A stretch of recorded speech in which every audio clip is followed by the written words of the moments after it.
Hey, Woody, let's go right to Chris Perkins, Sun Sentinel Dolphins columnist. And Perk, first of all, good morning, bud. How you doing? Joe, I'm fired up, man. I can't wait to see this second joint practice, see if the Dolphins bring some physicality. Yeah. Well, before we get to all that stuff, I don't know if you heard what happened the other day, but Omar out of nowhere ambushes me about how I upset you years ago with the comment. I don't remember if it was at the game or it was at the he brought that he hit me with that Catholic guilt stuff. Perk, I don't even remember exactly what I said, to be honest. And I don't know if I was drinking at that time. Did it happen at the game or at a restaurant before or after a game? This was at the Pittsburgh Marriott when a bunch of us writers were gathered downstairs eating and drinking, and you came in. I think you and Cephalo and a few of y'all had been out, and you started talking to me about, I was there with my ex, and you started talking to me about, when are you going to marry her? When are you going to marry her, Perk? And you got the whole restaurant involved in this. What, Perk, shouldn't you marry her? Shouldn't you do the right thing, Perk? Shouldn't you marry her? Hey, Perk. Well, Perk, how did she take it? Like, I thought everybody was cool. Did it not go over well? Just no, honestly. She was cool. She was cool, but I think the rest of the restaurant was like, who is this dude? Why is he pressuring this man? Like, what? Yeah. Why doesn't he just chill out? Yeah, so. Well, she's gone now, right? That. Yeah, she's gone now, right? Yeah. And she's married and moved on, right? Yeah. All right. Yeah. Well, everything's everything. Yeah. All right. So, but yeah. That was the Joe Road show went to Pittsburgh that day. Yeah. I'm sorry, I didn't realize that. Boy. I've done that crap show so many times, Perk. I'm sorry about that, man. The whole bar and restaurant was involved in this. I definitely was drinking then. I was definitely drinking too much. All right. Hey, do we have a second QB right now? Are you a little concerned? I know everybody talked about Cam Miller's practice yesterday. And what the hell happened with Quinn Ewers? Man, I don't know what happened with Ewers, Joe. He had a good offseason and a good mini camp, and then he seemed to regress since then. His balls don't have the same zip on them. He doesn't have the same accuracy. He doesn't seem to have the same confidence. You can see the play in the game, his game performance. You can kind of see the play in which he injured his groin. He was scrambling to the left sideline. So that explains the game performance and the dip there. But the training camp, Joe, I don't know. I am concerned. Cam Miller hasn't shown me much.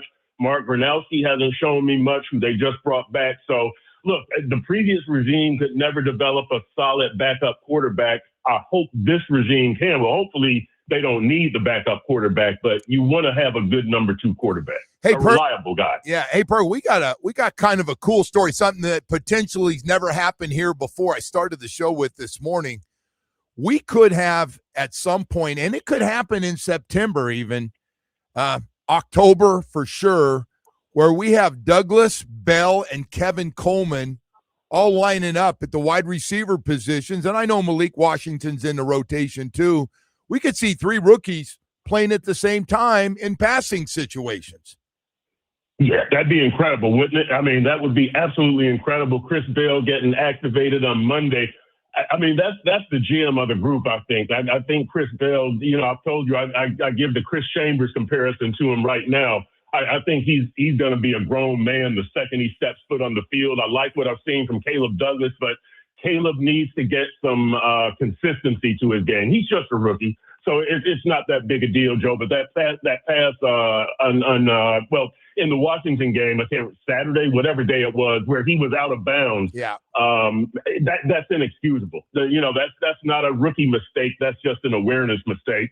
But again, Caleb is a rookie. He's going to do stuff like that. So I don't have any big worries about Caleb Douglas. Yes, he's been up and down, but he'll be all right. And then Kevin Coleman Jr. in the slot, that dude shows us something, Joe, with his speed. He's behind Malik as a slot receiver now, but you're right.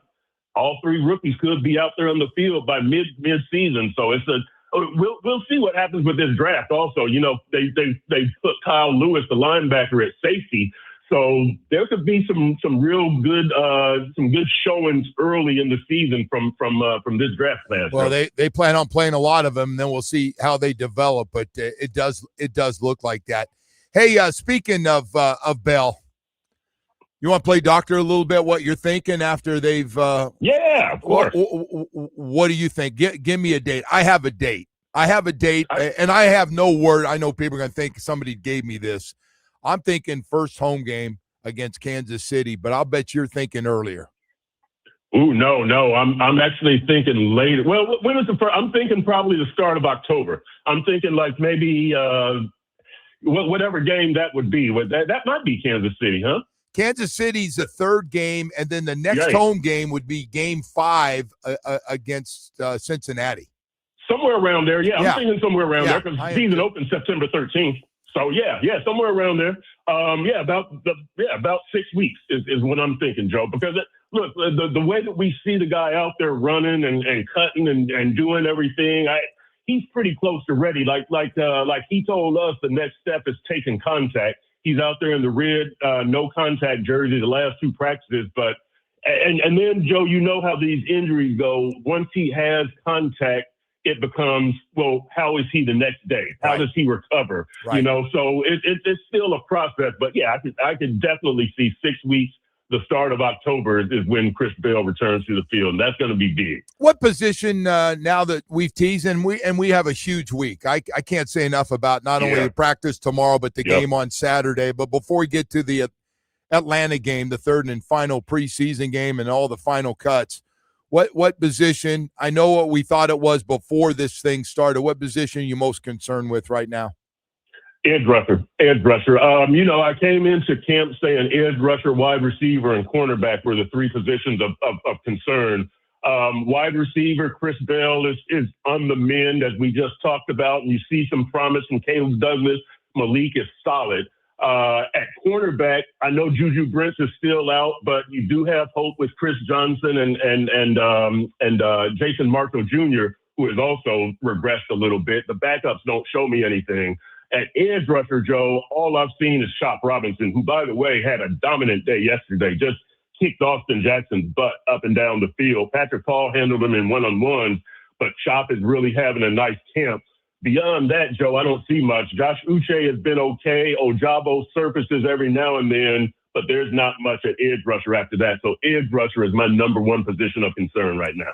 One guy, and listen, the Savai'naia story and Chop is really nice to see. Guys getting their confidence back and really look like they're trending the right way, working off what we've seen. Kenneth Grant.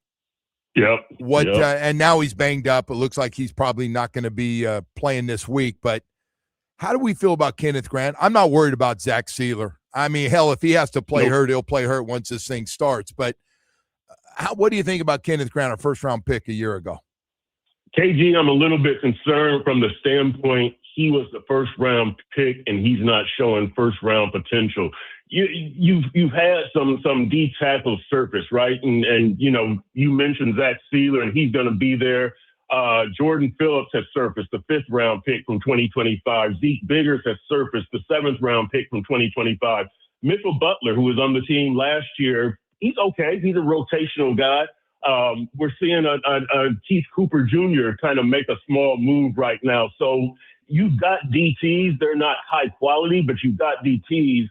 But you need that first-round pick, Joe. You need Kenneth Grant to step up and show something. I'm a run stopper. I'm a pass rusher. There's something that I do very well, and KG just hasn't shown us anything. I've said this about KG, Joe. If he was a 3rd or 4th-round pick, you would be happy with That's him. true. You would say, That's a great point. I totally agree. But Joe, that first-rounder, he's got to do better. He's got to do better. Hey, were you surprised about Mason Reiger or no? No, he didn't show us anything, and I was on the All Dolphins podcast with Alan Poupart yesterday, and he was talking about how this heralded undrafted rookie free agent class really hasn't turned out into a whole lot, and that happens. That they're undrafted for a reason, and that's fine. That's I prefer that to the draft class, being disappointing. So. But Ryder, he had an opportunity. I just talked about the edge rushing group. Cam Good has an opportunity. Ryder had an opportunity, but it's Jeff Hapley was saying yesterday he wants to see some consistency out of those edge rushers, sure. and Ryder he just didn't he just didn't flash enough times. Is Cam Good going to be okay? Great on special teams. We know that. And I know other guys can play special teams. He's not like the only one, but he's proven. You see him on the 53?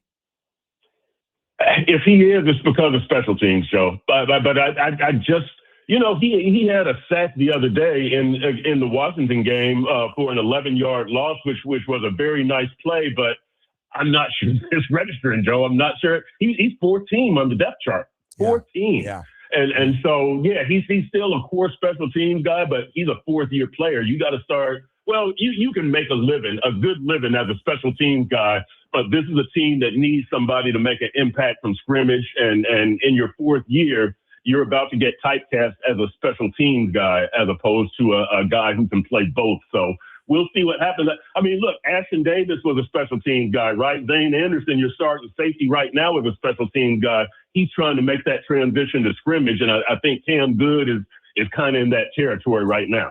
All right, I'm going to ask you about another guy, Willie Gay. I think we all like Willie. Willie jumps up and down. He's emotional. You love it about him. We got a lot of good young linebackers. We got the Rodriguez Dotson deal going on. Where does Willie Gay fit in? Man, Willie's got to fight for his position on the 53, Joe. 6-year guy, and he doesn't take many snaps with the starters from scrimmage. He's usually in with the second and third teamers, and he's out there. You see him making plays, but him and T-Dot, Terrell Dotson, are fighting for different battles. T-Dot is trying to hold off Jacob Rodriguez for that starting spot, and Willie Gay is trying to hold off like Trey Moore and Kyle Lewis and all these other youngsters for a spot on the 53. That's two guys that I'm going to be watching in the joint practice on Thursday, and if they play in the game Saturday, what they do. Jeff Hafley told us he doesn't want these guys to play, a so-called 2 games in 3 days. So if you get like 30 snaps in the joint practice, you might not get very many, if any, in the scrimmage. So I want to see how Haf breaks that down. But T-Dot and Willie Gay, they need to have a good week to hold on to what they're fighting for. T-Dot starting job, Willie Gay spot on the 53. Well, I tell you what, that's gonna be an interesting one to watch for sure. Hey, biggest surprise for you so far in this camp? A pleasant surprise, big one for you. Who would it be? Ooh, man, that's a good one. I think probably those rookie linebackers, I would say, would be my first thought off the top of my head. Rodriguez, Trey Moore, and Kyle Lewis. The way that they're coming through, Rodriguez 2nd-round pick and the 2 linebackers 4th-rounders. I'll tell you another one undercover, Joe, is Will Kazmarek, 3rd-round safety, who's been knocking heads. I mean, really knocking heads. Chop Robinson has emerged also. And let me say this, Joe. I say all of this under the background of this is still, I think, a 5-win team. But you can have a lot of success stories on a 5-win team. This is a rebuild. This is a team that's expected to contend for a wild card spot. So there are a lot of positives, but let's keep them in perspective. So when I say, the rookie linebackers, I'm not expecting one of them to be a Pro Bowler at the end of the season. I'm talking about winning a starting job and being a reliable rookie. And so there's good things. Chop Robinson, actually, though, he might be my biggest pleasant surprise. No, Chop's been great. You hope that doesn't mean that Austin Jackson is struggling, which that could be the case. But Chop has been really good against the pass and the run. I'll tell you, it'll be interesting because I think after those final cuts, they're going to be looking, man. They're going to be looking at everybody else's teams to 3-4 guys. You wouldn't be surprised if we saw 3 or 4 new faces from the outside world come into this team, would you? Oh, heck no. I think we're going to see more than that, Joe. You know what I've been saying? I think that this roster, numbers 1 through 25 are decent, but numbers 26 through 53, I'm not sure how many of those guys are going to be in the league 2 years from now.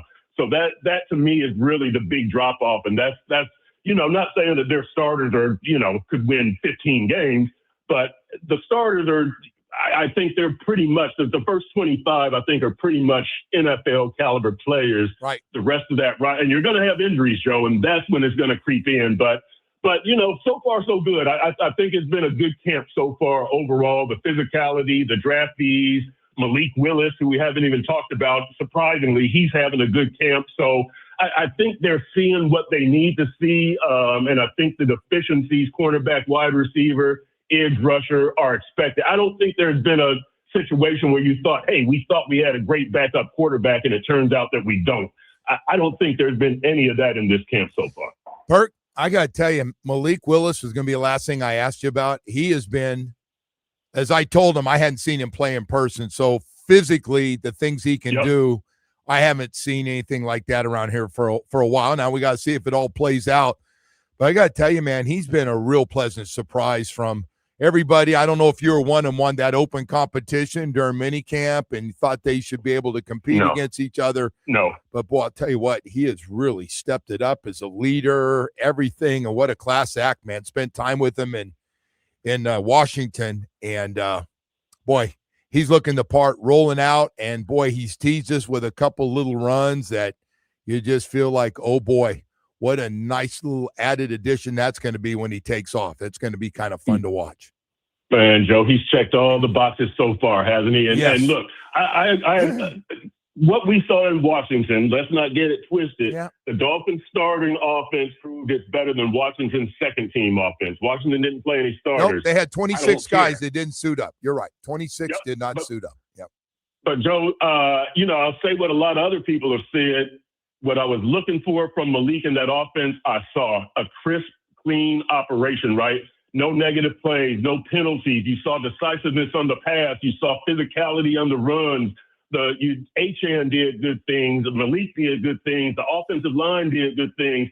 And, Joe, I would rather see the Dolphins do better against the Washington backups than saying, ooh, there's some questions at offensive line. You want them to dominate the way they did. Great point. Again, a positive sign. That is a great point for everybody. Goes, well, they're playing against, hey, man, hey, it's great. Rather do that than, like you said, if they would have struggled going, oh, my God, and their best guys aren't even around. Hey, Perk, thank you so much, man. I'm glad we're good. I was worried about a 5-year – you had a 5-year hangover of Joe Rose, so I feel a lot better, Perk. Thank you, brother. I still got that Joe Rose hangover, but for different reasons, Joe.